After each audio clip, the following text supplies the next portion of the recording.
The rain's getting a little bit heavier now, but we continue, and there's a few steps here to contend with. Definitely get my fitness regime going. It's all part of the crack anyway. Let's see, there's an old style wall just in front of us there, and I'm just loving these wildflowers. The gorgeous pink colour, and I think foxgloves there, and another pink variety of flowers which is unbeknown to me. So if anyone knows what these are called, feel free to leave a comment. Indulge me with your botanic knowledge. A few more steps there, and we're not even halfway yet, I don't think.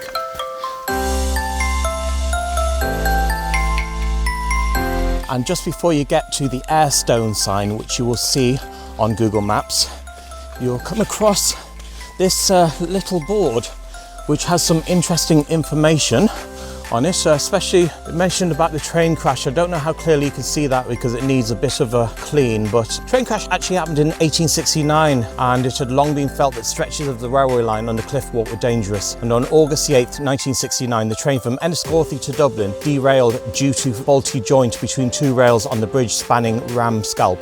2 passengers were killed, but 23 with the driver and fireman were injured. It was extremely difficult to get access to the crash site to get people out of the area. Following the crash, as a new tunnel was built further into the cliff face, as can be seen in the photographs, the old tunnel entrance can be seen today. And that's what I must have seen earlier when I could see 2 tunnels, if you remember that scene just a few moments ago. And it also tells you a bit about the wildlife too. But if you get here, you can read it all for yourself. Now I'm taking a chance here with Google Maps because I want to check out this location called Eire stone sign. I believe it's a sign you can see from the air. So I'm not sure if I can get the drone out for it because there's rain and that, but we shall see. If not, I'll try and get some library photos and put them up instead so you give you an idea. But this is the path you'll find. So it's a little bit overgrown, but as you know with all wild paths and that, just be careful what's going on them. And I'm getting wet because of all the plants on either side soaking me, but hey, I'll dry up in next to no time. It looks like it's right on the cliff edge as well, so hopefully we'll get some form of view of it. If not, at least I tried. Just trying to look for that sign there, but in the meantime, check out the views from here. Wow, there's another tunnel there, and you can see Greystones town in the distance. And I'll just sweep round doing a pano for you. Love the colours of the vegetation on the rocks, and just looking back there in the distance, whence we came from.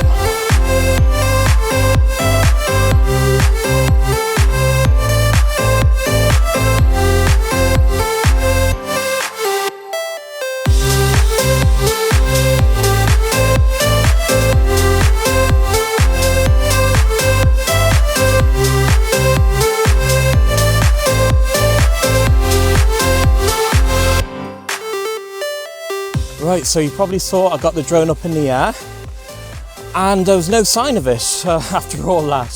So can we actually believe what Google Maps said at face value? Because it has let me down in the past. But in its defense, there was a fellow hiker I came across. I think he was from Croatia, living in Dublin. And he went down, right down to the bottom, and sort of a bit further down to the left, he saw an unusual configuration of stones. And it looks as if there was something there in the past, but someone had moved it to please their own whims, which was a shame, unfortunately, because I would have loved to have shown you all what it said. But I think it goes back to the war, so planes could see which landmass they were on. Because I believe during World War II, the Germans overpassed Britain and they bombed the east coast of Ireland by accident. I think it's something to do with that anyway, but feel free to correct me if I'm wrong. I love being corrected, so you're more than welcome to. Right. We'll continue back to the path, and yeah, I could just see Greystones there over in the distance. So we are going to continue.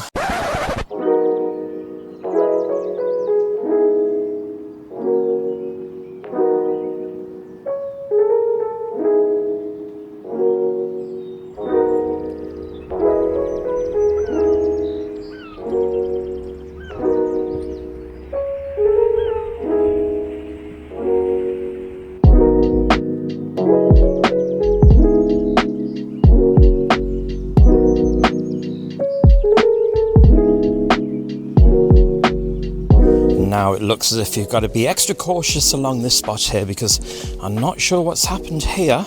Part of the route has just collapsed and fallen in. You can see the beach there in the distance. So I don't know, even the protective barriers, they've even fallen foul of nature, or whatever has caused this condition here.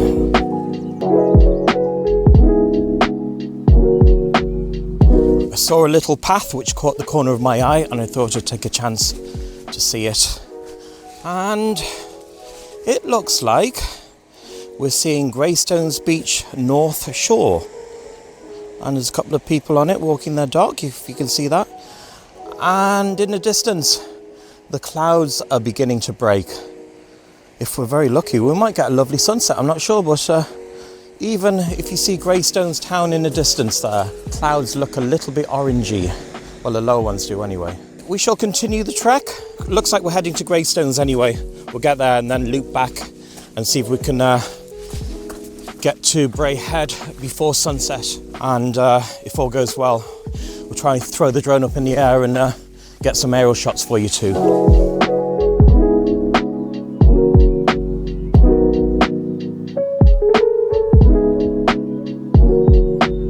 Looks like I spoke too soon with the skies clearing, but it's still a little bit clear over there. The rain came back, but we're sort of at the end of this part of the trail, because we are now going on to this road here, Rathdown Road I think it's called. Oh, it looks like a level crossing there or something. Yeah, where the train goes. So we'll have to cross that and then walk a bit onto the main road, and hopefully we'll find a trail which will take us to the top of Bray Head.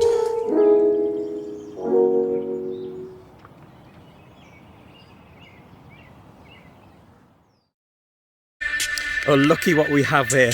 We're about to watch my YouTube premiere live, overlooking Greystones.